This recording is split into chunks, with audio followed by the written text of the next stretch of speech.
आने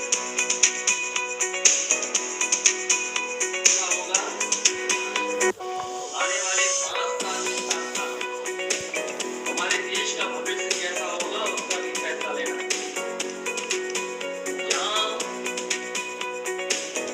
फैसला होगा आने वाले 5 साल के साथ-साथ हमारे देश का भविष्य कैसा होगा उसका भी फैसला लेना है। जहाँ दिल्ली की सरकार, उत्तर प्रदेश की सरकार लगातार बड़े-बड़े सपने दिखा रही है। कितने ट्रिलियन की इकोनॉमी होगी, कितने ट्रिलियन डॉलर की अर्थव्यवस्था होगी, उसको लेकर के बड़े-बड़े सपने दिखाए जा रहे हैं। लेकिन बिना व्यापारियों का साथ लिए, बिना व्यापारियों के सहयोग के ये जो बड़ा लक्ष्य रखा गया है वो कभी पूरा नहीं हो सकता है। और जो फैसले सरकार ने लिए हैं वो व्यापारियों से व्यापार छीनने के फैसले लिए हैं। जो कानून बने हैं उनसे हमारे छोटे व्यापारी, छोटे कारोबारी, छोटे उद्योगपतियों का नुकसान हुआ है।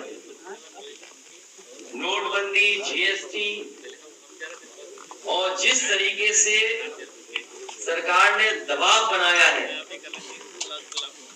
या जो वसूली की रणनीति है सरकार की, कभी अधिकारियों के माध्यम से वसूली, कभी राजनीतिक दल के नेताओं के माध्यम से वसूली, और अब तो सुप्रीम कोर्ट इलेक्शन कमीशन के माध्यम से जो सूची आई है उससे तो साफ हो गया है भारतीय जनता पार्टी ने देश के इतिहास में और दुनिया के इतिहास में ऐसी वसूली किसी ने नहीं की होगी जितनी वसूली भारतीय जनता पार्टी की सरकार में इनके नेताओं ने।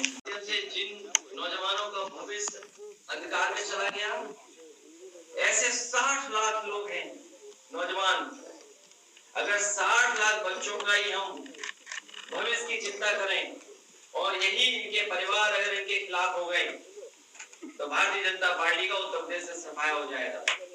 उत्तर प्रदेश से हटने का मतलब देश से हटने का काम होगा।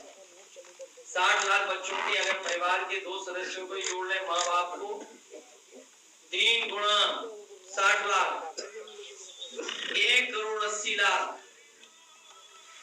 और 1 करोड़ 80 लाख का अगर भाग दे दे 80 लोकसभा से, तो हर लोकसभा में भारतीय जनता पार्टी का 2,25,000 वोट कम हुआ है। सोचिए अगर यही नौजवान और उनके परिवार के सदस्य भारतीय जनता पार्टी के खिलाफ खड़े हो जाएंगे तो उत्तर प्रदेश से भारतीय जनता पार्टी का सफाया होना निश्चित है। इस काम को आगे बढ़ाने का काम समाजवादी लोग करेंगे। और जो चंदा के नाम पे वसूली हुई है अब तो साफ हो गया है। ईडी, सीबीआई इनकम टैक्स भेजिए, बाद में पैकेज ले लीजिए, ईडी सीबीआई इनकम टैक्स घर वापस चली जाएगी। अब तो अखबारों ने भी लिख दिया, सूची लिख दी कि किसके यहाँ कब ईडी सीबीआई पहुंची, पैसा मिल गया, चंदा मिल गया और वो जांच खत्म हो गई। ऐसी वसूली शायद दुनिया में किसी लोकतंत्र देश में नहीं होगी जैसी भारतीय जनता पार्टी ने करके दिखाई है। इसका जवाब भारतीय जनता पार्टी के पास नहीं है। न भर्ती का जवाब है, न वसूली का जवाब है। ये जो नौकरियां खोई हैं नौजवानों ने, जो रोजगार खोए हैं नौजवानों ने, जो व्यापार खत्म हो गया, हम उससे सहमत हैं टेक्नोलॉजी से, लेकिन कारोबारियों का कारोबार छिन जाए, भविष्य क्या होगा 10 साल बाद, हमें उस बात की चिंता करनी है। हमें ऑनलाइन, डिजिटल, इससे कोई शिकायत नहीं है, लेकिन हमारे छोटे कारोबारी का खत्म हो जाए, सब खत्म हो जाए। आप बड़े बड़े उद्योगपतियों का तो पैसा माफ कर रहे हैं, 15 लाख करोड़ रुपए माफ किया आपने, लेकिन अगर हमारा छोटा व्यापारी, छोटा कारोबारी अगर 10 लाख का भी लोन लेना चाहे तो क्या फ्री इंटरेस्ट के साथ है क्या, बिना कर्ज के साथ है क्या कोई? आप 15 लाख करोड़ तो माफ कर रहे हैं, लेकिन छोटे कारोबारियों के लिए क्या सुविधा है आपके पास? और समाजवादियों का हमेशा मानना रहा है जब हमारा किसान खुशहाल होगा तो हमारा व्यापारी भी खुशहाल होगा। समाजवादी लोग उसी दिशा में काम कर करके अपने किसान को खुशहाल करेंगे और व्यापारियों को सुरक्षा और सम्मान दिलाने का काम समाजवादी लोग करेंगे। आयोग पर तो भरोसा है, लेकिन बीजेपी पर भरोसा नहीं है, क्योंकि बीजेपी, आप बात समझिए, भारतीय जनता पार्टी संस्थाओं को कमजोर कर रही है। भारतीय जनता पार्टी संस्थाओं को इस्तेमाल कर रही है। संस्थाओं के माध्यम से जो अन्याय हो सकता है वो करा रही है।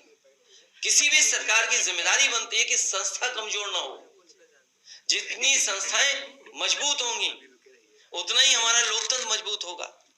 लेकिन भारतीय जनता पार्टी लोकतंत्र के बहाने संस्थाओं को कमजोर कर रही है, और जब संस्थाएं कमजोर होंगी तो लोकतंत्र कमजोर हो जाएगा।